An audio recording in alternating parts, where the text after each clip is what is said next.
Salut à tous les amis, j'espère que vous allez bien. Il est tôt là, 7h30. Je suis levé depuis 6h moins quart.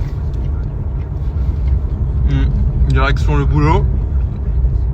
Les amis, dites-vous un truc, c'est que là je vais faire pendant 2 jours, je vais être dans un stage de récupération de points. Ça fait le 6e ou le 7e je crois. Et j'ai que 30 ans, donc imaginez. Quasiment un par an. Mais je mange en même temps, c'est pas très poli ce que je fais. Mais je veux vous raconter un truc. Alors ceux qui sont déjà allés dans des stages au moins plus de 2 fois, parce qu'une fois c'est pas représentatif ce que je vais dire, mais moi je les ai fait à chaque fois. Et à chaque fois le schéma était le même. Alors déjà il faut dire un truc. Et bref, là je vais faire un stage de récupération de points. Et pour ceux qui l'ont déjà fait au moins 2 fois, vous allez reconnaître ce que je vais raconter. C'est qu'à chaque fois autour de la table, t'as les mêmes profils. C'est trop drôle. Alors premièrement, on va commencer par la vieille mamie souvent qui est là, ou la personne âgée. La personne âgée qui vient. Et tu sais, en fait au début tu commences par faire une présentation. Généralement ça dure la matinée. Chacun explique qui il est, ce qu'il fait dans la vie, combien de kilomètres il fait par an, etc. Et t'as toujours une grand-mère qui est là, la pauvre, elle est là. Et elle te dit, bah, c'est mon fils ou c'est mon petit-fils qui m'a pris mes points, donc je suis là parce que bah, j'ai plus de points. C'est la pauvre, c'est extraordinaire, mais c'est toujours ça. Ensuite, t'as quoi? T'as le commercial ou les commerciaux, souvent t'en as 2, qui font genre 80 000 km par an. Bon bah eux les pauvres, hein, ils sont obligés de faire un stage par an parce que bah forcément un petit excès par-ci par-là, voilà. T'as le livreur de colis. Alors lui il est là, le pauvre, non pas le pauvre parce que souvent c'est mérité. Alors attention, ça va pas être facile d'être livreur, mais les mecs souvent quand tu vois comment ils conduisent et l'état de leur camion, c'est là où tu vois que ça ne trahit pas. L'état de leur camion, souvent il est défoncé, le camion du livreur, tu vois. Et d'ailleurs je sais pas comment font parce que c'est des locations les camions, comment ils font à chaque fois les sociétés qui louent ces camions, mais les cautions, les trucs, ça leur a coûté une fortune. Et puis t'as le mec, alors t'as souvent 1 ou 2 mecs sous stup qui se sont fait choper pour du stup, donc pour drogue au volant. Tu le vois tout de suite, eux, ils ont les yeux un peu éclatés, tu sais qu'ils n'ont pas arrêté, eux. Tu le vois tout de suite.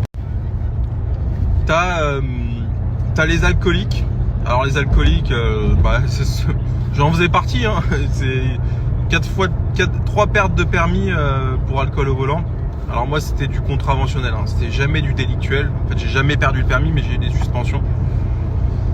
Et eux tu rigoles même si c'est pas drôle du tout, attention, hein. Enfin bref, c'est vraiment un échantillon de la population. Mais c'est quand même là où tu te dis que le permis à points est un échec. Parce que tous les gens autour de la table, la plupart du temps, sont des récidivistes. On va pas se mentir. T'as jamais un mec qui est là à 50 ans. Oh bah moi c'est mon premier stage de récupération de points. Non, jamais. Et donc tu te dis bon bah complètement con en fait de te faire venir tous les ans pour te raconter la même salade.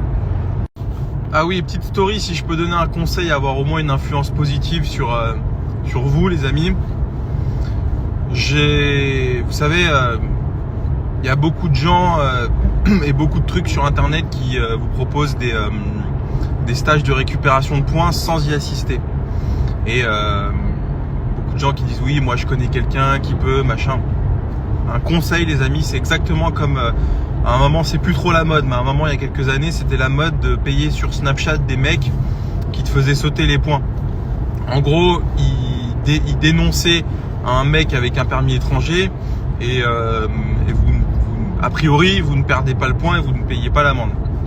Alors sachez que je me suis retrouvé au tribunal, hein, pour ces conneries. J'ai été le con, hein, qui a fait ça, mais ça c'est pas le sujet. Surtout sur les stages de récupération de points, ne faites pas ça. C'est un vrai conseil que je vous donne. Je suis bien placé pour savoir que c'est une perte de temps de ouf pour moi professionnellement parce que bah je travaille du lundi au samedi et j'ai autre chose à foutre que d'être deux jours enfermé pour ça, mais il le faut, c'est comme ça. Mais ne faites pas l'erreur de payer quelqu'un ou passer par un truc qui vous fait soi-disant passer le stage sans y assister. Pourquoi? Je vais vous dire pourquoi. Parce que dans les stages de récupération de points, il y a des contrôles, pas systématiques, mais il y a énormément de contrôles. Vraiment, je vous le dis. Et si vous vous amusez à faire ça et qu'il y a un contrôle et que vous n'êtes pas présent lors du stage, sachez que vous allez ne pas récupérer vos 4 points, donc potentiellement perdre le permis, parce que moi là, il me reste, alors qu'il est 2 points, et j'ai perdu 2 points quand je suis allé au Mans, rappelez-vous, il y a 2 semaines, donc si je passe pas mon stage là, alors il y a des mécanismes, hein, on fait durer le truc, etc. Mais globalement, je me mets en danger mon permis et donc ma situation pro, parce que tu te doutes bien que moi, comme 80% des gens, on peut pas vivre sans permis, je vous le dis. Donc premièrement, et deuxièmement, vous allez avoir une interdiction de passer des stages, amende et tout ce qui s'ensuit. Donc vraiment, si c'est un conseil que je peux vous donner pour une fois que je peux avoir un bon conseil, ne faites pas ça. Prenez votre mal en patience parce que vous pourrez le regretter.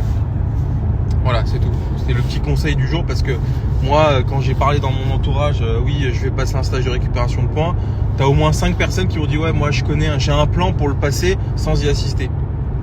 Très mauvaise idée, je vous le dis. Ne jouez pas à ça. Enfin bref. Bref, je vais au garage avant. Je fais exprès de prendre un stage à côté de mon garage. Je vais au garage avant pour faire 2-3 trucs. Je vais y aller entre midi et 2 et après mon stage. Bon bah écoute, hein, c'est comme ça, hein. De toute façon il faut le faire. Et puis voilà, il fait bon, en tout cas c'est cool. J'attends la parodie d'Alan. Extraordinaire ces parodies. Magnifique. J'ai toujours dit à Alan depuis que je le connais. Ça va faire 1 an et demi que je le connais. Je lui ai dit, toi, t'as raté ta vocation, frère. Bon, il est carrossier. Très bon carrossier. Honnêtement, j'essaye que toutes mes caisses soient faites chez lui parce que bah c'est toujours nickel. Mais le mec est trop fort. Je lui ai dit, toi, tu devrais faire du stand-up. Je lui ai dit, t'as raté ta vocation. Mais on va voir s'il est bon avec quelqu'un d'autre que moi, parce qu'il me prend toujours moi. Bon, forcément, il me voit tous les jours et on s'appelle 3 fois par jour, etc. Mais je mets au défi Alan d'imiter un autre personnage parce que, bon, moi, on a compris, hein, les lunettes de travers, l'égocentrisme, l'arrogance, tout ce que tu veux. Mais bon, voilà quoi. Bon, en tout cas, passez une bonne journée, les amis. Moi,